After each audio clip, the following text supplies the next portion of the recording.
Rusia gasak seluruh senjata Mamarika di Ukraina dan dikirim untuk Iran. Rezim Mamarika dan NATO ketar-ketir.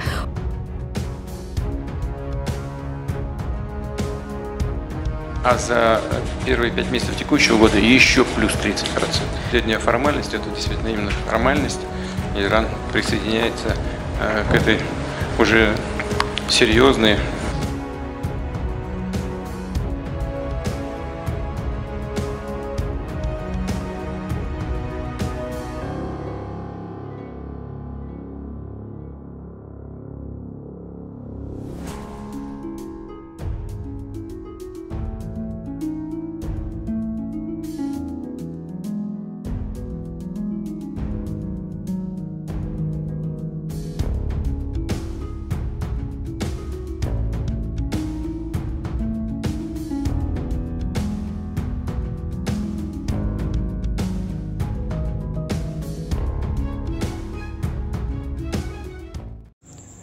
Hai para penonton Central News, sebelum lanjut jangan lupa subscribe dan lanjut tekan tombol Super Thanks.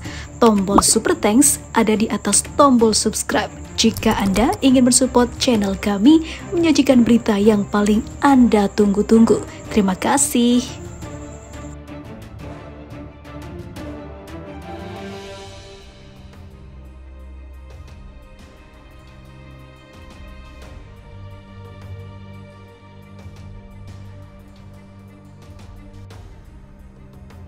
Rusia jarang dilawan meskipun keroyokan, sekalipun negeri beruang merah ini masih berdiri di kaki sendiri. Hingga saat ini, bahkan Amerika yang mendukung Ukraina pun juga dibikin kebakaran jenggot setelah senjatanya direbut Rusia dan dikirim untuk Iran.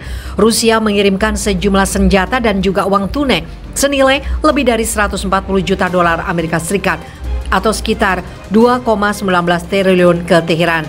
Kabar ini disampaikan secara anonim oleh otoritas keamanan. Senjata-senjata yang dikirimkan ke Iran mencakup rudal anti-tank Enlow dari Inggris, rudal anti-tank Javelin dari Amerika Serikat, dan rudal anti-pesawat Stinger. Senjata ini dikabarkan sebagai senjata sitaan. Menurut laporan, senjata ini mulanya akan diberikan kepada militer Ukraina, tapi jatuh ke tangan Rusia.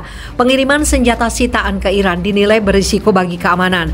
Menurut sumber anonim, Garda Revolusi Iran mempelajari dan bahkan melakukan rekayasa balik terhadap senjata tersebut. Mereka mungkin akan melakukan rekayasa balik dan menggunakan senjata tersebut dalam perang berikutnya. Jelas sumber keamanan anonim seperti dilansir Jerusalem Post. Sumber anonim juga memberikan beberapa pencitraan satelit kepada Sky News sebagai bukti. Gambar-gambar tersebut menampilkan dua pesawat kargo militer Rusia yang berada di bandara Mehrabat, Teheran.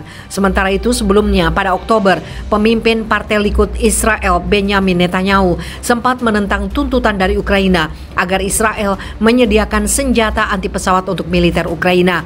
Netanyahu menentang permintaan tersebut karena khawatir senjata yang akan diberikan ke Ukraina berakhir di tangan Iran.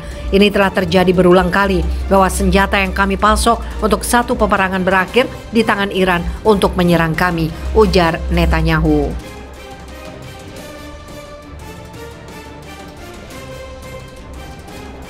Rusia, Iran, Suriah, dan Turki bertemu di Moskow, pukulan baru bagi Amerika Serikat.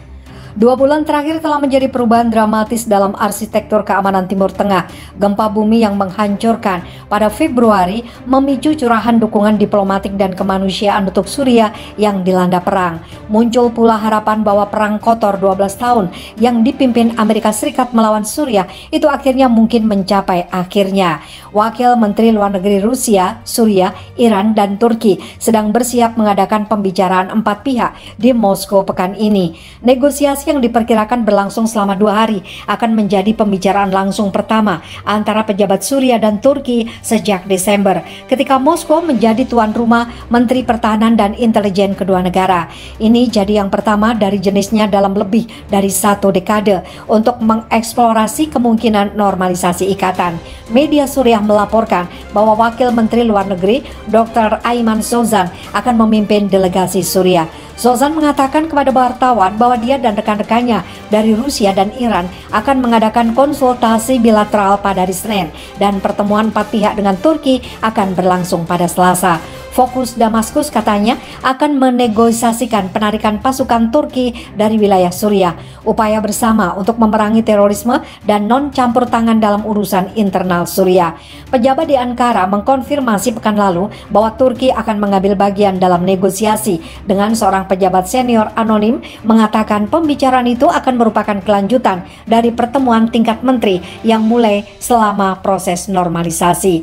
Tidak ada keputusan signifikan yang diharapkan menurut pejabat tersebut, mengingat tidak akan ada partisipasi tingkat menteri dalam negosiasi khusus ini. Menteri Luar Negeri Iran Hossein Amir Abdollahian mengkonfirmasi partisipasi Iran dalam pembicaraan selama konferensi pers bersama Menteri Luar Negeri Rusia Sergei Lavrov pekan lalu. Dia mengatakan pemulihan pandangan Turki dan Suriah akan menjadi fokus mereka.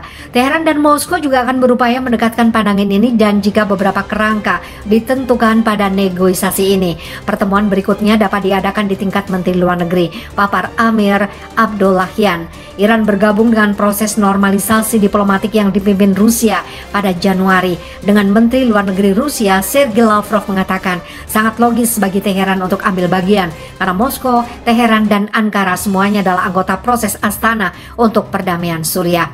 Penataan wilayah. Rusia yang menikmati hubungan persahabatan dengan Suriah dan Turki telah menghabiskan waktu berbulan-bulan untuk membawa Damaskus dan Ankara lebih dekat ke normalisasi setelah lebih dari 1 dekade saling bermusuhan.